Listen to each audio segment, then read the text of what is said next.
Ini sila.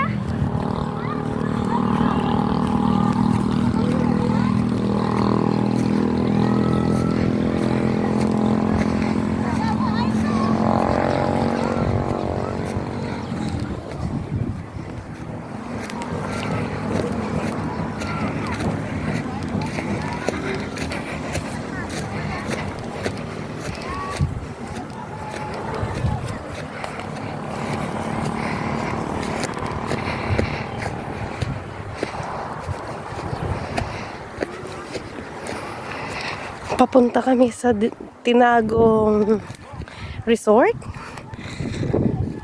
Bakit kaya tinawag na Tinagong Resort? Gawa na yung resort na to ay nakatago.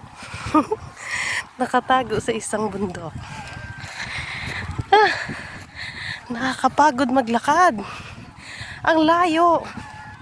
Yun, feel the view of the bukid.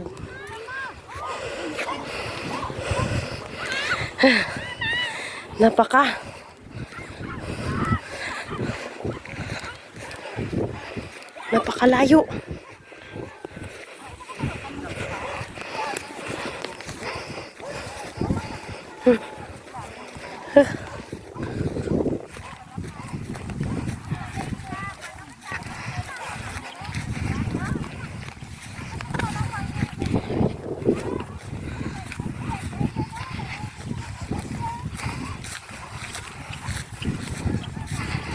Tinagong Resort kasi nakatago yung resort.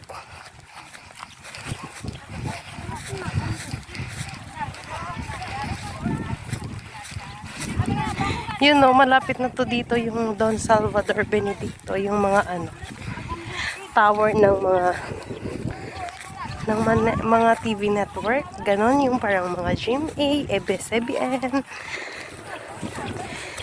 You know, yun yung tower sa tuktok ng bundok.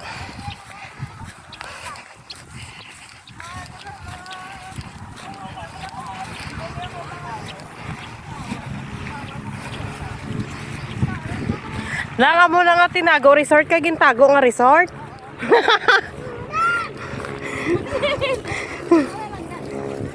Tinagong Resort kasi tinago yung resort. Picture ko di bala nang ho.